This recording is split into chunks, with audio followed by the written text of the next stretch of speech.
Prenons l'exemple de l'Égypte ancienne, un joyau de l'ingéniosité humaine, les pyramides.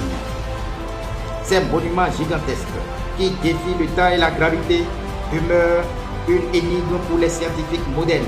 Jusqu'à ce jour, aucun scientifique au monde, qu'il soit européen, japonais, américain, russe, n'a pu démontrer par A plus B comment ces majestueuses pyramides d'Afrique ont pu être construites.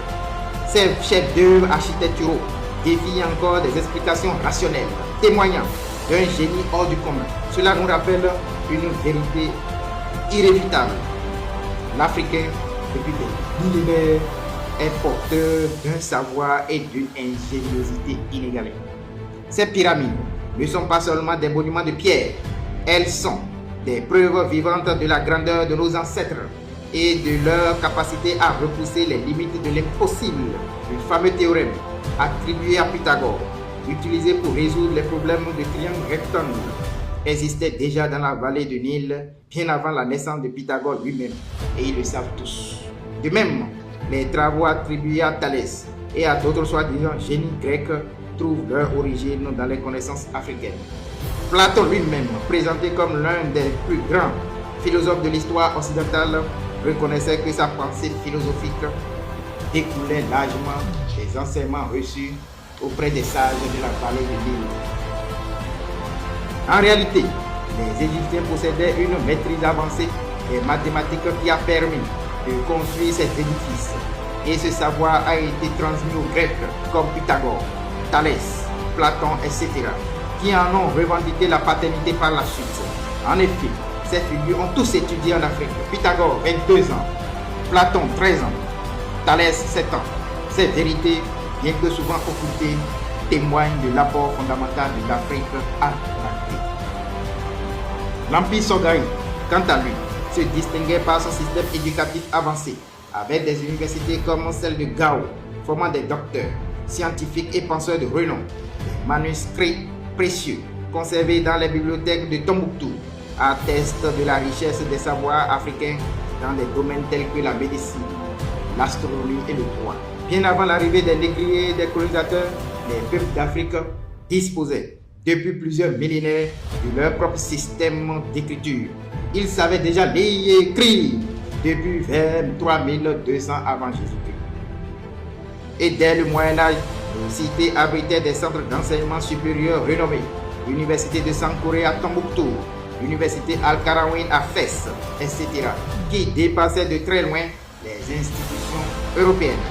Avant l'esclavage, l'Afrique noire surpassait l'Europe sur de nombreux plans, notamment littérature, en sciences, en médecine et en culture, avec la plus grande bibliothèque de tous les temps, celle d'Alexandrie. Cette civilisation, qui s'étendait de l'Égypte ancienne aux empires et royaumes d'Afrique de l'Ouest, a marqué le monde d'une empreinte indélébile. Les États-Unis d'Amérique n'existaient même pas. La civilisation africaine n'était pas en retard. Elle rayonnait de 1000 savoirs et de 10 000 cultures, éclipsant largement en Europe de l'époque. En astronomie, l'Égypte antique fut l'une des premières civilisations à développer un calendrier solaire précis.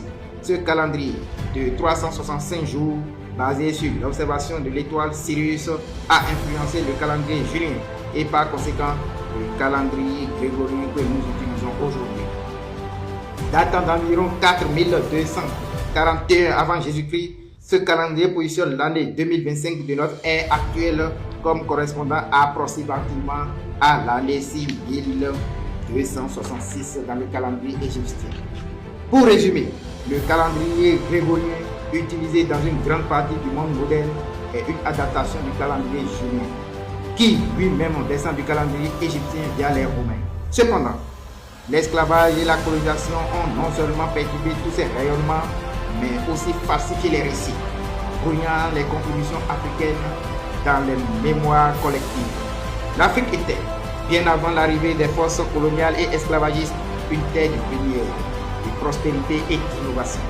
Des empires puissants comme celui du Ghana, Songhai, Aouka ou encore celui du Mali, en passant par l'Égypte, étaient des modèles d'organisation intellectuelle, administrative, politique et culturelle. Il est essentiel de reconnaître que les bases de nombreuses disciplines scientifiques et philosophiques modernes trouvent leur origine en Afrique. Cette reconnaissance vise à rétablir une vérité historique.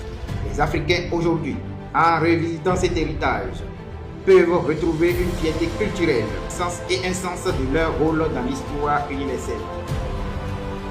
Il est crucial de comprendre que célébrer notre passé ne signifie pas cultiver l'arrogance ou dénigrer les autres peuples.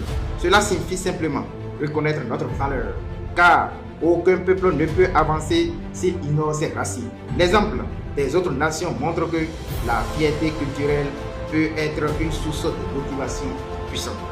Cheikh Anta Diop écrivait qu'il n'y a pas de développement